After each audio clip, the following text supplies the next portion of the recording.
Talking today with Millionaires owner Calvin Williams. And Calvin, as we talk today, the season ending a week ago, but probably 2 weeks earlier than we all wanted, right? Yeah, a little bit early, but we'll take it for what it is. It was a kind of up and down season. We made some, progression. I can't complain with some of the, things that we've dealt with this season. I'm pretty proud of the guys. I'm pretty proud of our efforts. And now I'm ready to get ready for 2011. Team finished with a record of 6-6, making the playoffs for the fourth consecutive year, 4 years of the history of the team, and making at least to the second round. So that's got to be a couple of things you can hang your hat on, right? Oh yeah. I mean, just being around for 4 years, making the playoffs, all 4 years, playing in the championship 2 consecutive years. Unfortunately, we came up a little bit short at the big, the championship game. But for the most part, this program has definitely, jumped, extremely higher than I expected in such a short period of time. So I'm proud of the program, the organization, and everything that we got going on. Talk a little about the season from we started back in actually October with the tryouts. You got a lot of new players that joined the team this year, so it was kind of a mixture of veterans and the rookies this year. So that was a bit of a challenge, wasn't it? Yeah, it definitely was a challenge. You got more of a young nucleus of guys now.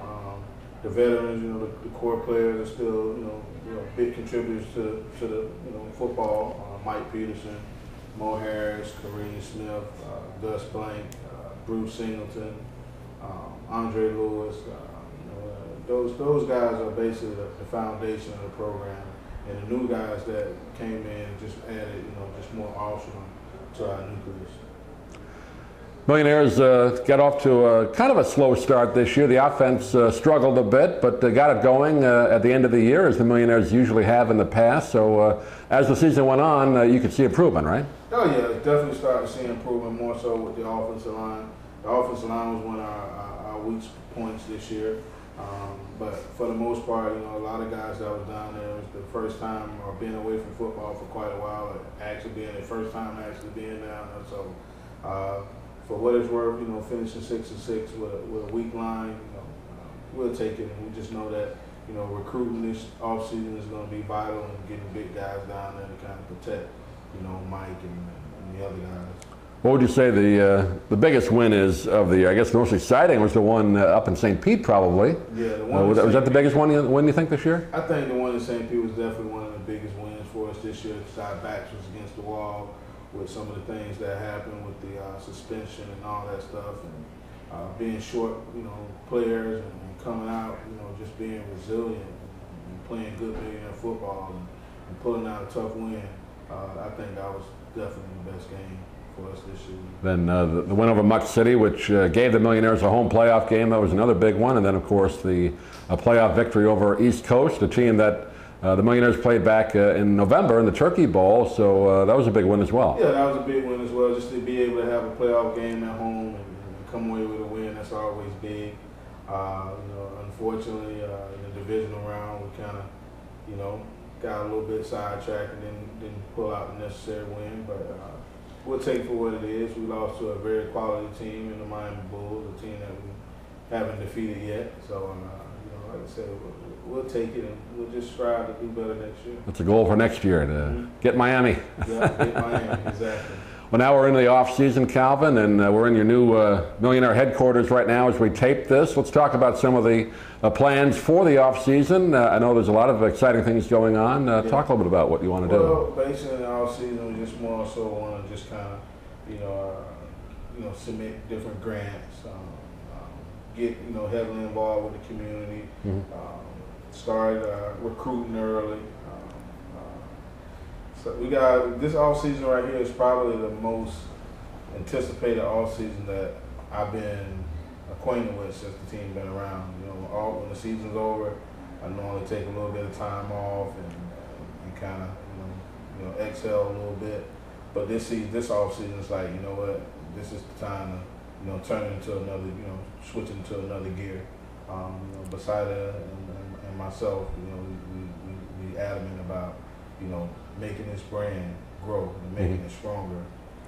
So, the off season is, where all that stuff takes place. So, we want to get involved with, we want to try to put together a mini camp, a youth camp, we want to try to get involved with some of the summer camps that's around and do some volunteer work and be mentors and role models to some of the young kids.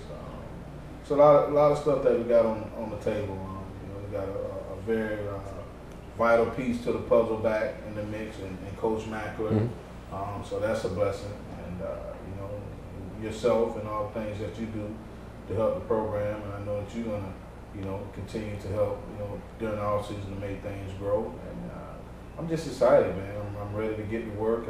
Every day is millionaires run across my mind, and what we can do to make it better. And I'm like I said, I'm really excited about this all season and making things better. That's one thing we wanted to stress to the people that have been tuning in all year long on the radio and on our internet broadcast is the community service. Mm-hmm. The holiday food package deliveries that the team has done, the school visits, which are going to continue. I believe there's another one coming up in May. We'll talk about that on a future video, but the community service is going to continue in the off season. Oh yeah, the community service is definitely going to continue. And actually, the community service, that's something else that we're definitely going to drive into another gear this off season. Mm-hmm. Especially with the summer right around the corner, and the kids are going to be out of school, and there's a lot of temptation out there. I think it's very important for the program and as well as our community for us to get out there and really be hands-on and try to make that difference that we strive to do, is to be a community first and football second. So we're going to get out there in the community and try to make a change. And we'll also going to be launching a weekly internet show to start, mm-hmm. video, and perhaps moving over to television. We'll look forward to that as well. Do reports on what the team has been doing around town. And again, that is really the focus of this whole program, is players giving back to the community and giving kids a chance to perhaps get on a straighter path in life, right? Keep them off from doing stuff they shouldn't do. Right.